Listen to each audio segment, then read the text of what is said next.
বাংলাদেশে বন্যার সর্বশেষ পরিস্থিতি ৩০ জেলায় বড় ধরনের বন্যার আশঙ্কা ঢাকা ১২ আগস্ট ২০২৫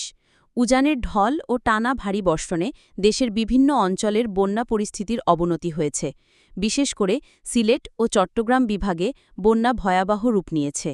আবহাওয়াবিদরা আগস্ট থেকে সেপ্টেম্বরের মধ্যে দেশে একটি বড় ধরনের বন্যার আশঙ্কা করছেন যা ২০ থেকে ৩০টি জেলাকে প্লাবিত করতে পারে সিলেট বিভাগে ভারতের মেঘালয় ও আসামে প্রবল বৃষ্টির কারণে সিলেট ও সুনামগঞ্জে আকস্মিক বন্যা দেখা দিয়েছে সিলেটের বিমানবন্দর রানওয়েতে পানি ওঠায় বিমান চলাচল বন্ধ ঘোষণা করা হয়েছে সুনামগঞ্জের পর সিলেটেও বিদ্যুৎ সরবরাহ বিচ্ছিন্ন হয়ে পড়েছে চট্টগ্রাম বিভাগ ফেনী মুহুরী নদীর বাঁধের ১৪টি স্থানে ভাঙন দেখা দেওয়ায় প্রায় ৩০টি গ্রাম প্লাবিত হয়েছে টানা বৃষ্টি ও উজানের ঢলে ফেনী পরশুরাম সড়ক তলিয়ে যাওয়ায় জেলা সদরের সঙ্গে যোগাযোগ বিচ্ছিন্ন হয়ে পড়েছে চট্টগ্রাম জেলার ফটিকছড়িতে নতুন নতুন এলাকা প্লাবিত হচ্ছে তবে রাঙ্গুনিয়ায় পানি কিছুটা কমতে শুরু করেছে যদিও রাঙ্গুনিয়ার ৪টি ইউনিয়ন এখনও পানিবন্দী মিরসরাইয়ের ৬টি ইউনিয়নের বাসিন্দারাও পানিবন্দী অবস্থায় আছেন কুমিল্লা গোমতী নদীর পানি বিপৎসীমার ৭০ সেন্টিমিটার উপর দিয়ে প্রবাহিত হওয়ায় বন্যা পরিস্থিতির অবনতি হয়েছে নদীর বাঁধ ভেঙে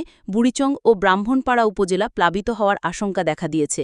নোয়াখালী ও লক্ষ্মীপুর পানি কমতে শুরু করলেও প্রত্যন্ত অঞ্চলে ত্রাণ পৌঁছানো যাচ্ছে না বলে জানা গেছে অন্যান্য অঞ্চল ফরিদপুর আলফাডাঙ্গা উপজেলার মধুমতি নদীর তীররক্ষা বাঁধের একটি অংশ ধসে পড়েছে শেরপুর বন্যায় ৬,৫০০ ঘরবাড়ি ভেসে যাওয়ায় বানভাসীরা মানবেতর জীবনযাপন করছেন বিশেষজ্ঞদের পূর্বাভাস আবহাওয়া ও জলবায়ু গবেষক মোস্তফা কামাল পলাশ জানিয়েছেন আগস্টের মাঝামাঝি থেকে সেপ্টেম্বরের প্রথম দিকে পদ্মা যমুনা তিস্তা ও ব্রহ্মপুত্র অববাহিকার প্রায় ২০ থেকে ৩০টি জেলায় একটি বড় এবং দীর্ঘস্থায়ী বন্যা দেখা দিতে পারে তিনি বলেন ২০২০ সালের পর দেশে এমন বড় মাপের বন্যা হয়নি দুর্ভোগ ও ত্রাণ কার্যক্রম বন্যা কবলিত এলাকাগুলোতে মানুষ চরম দুর্ভোগের মধ্যে দিন কাটাচ্ছে অনেক স্থানে খাদ্য ও বিশুদ্ধ পানির সংকট দেখা দিয়েছে প্রশাসন সেনাবাহিনী বিজিবি ও বিভিন্ন স্বেচ্ছাসেবী সংগঠন উদ্ধার ও ত্রাণ কার্যক্রম চালাচ্ছে তবে অনেক দুর্গম এলাকায় এখনও ত্রাণ পৌঁছয়নি বলে অভিযোগ উঠেছে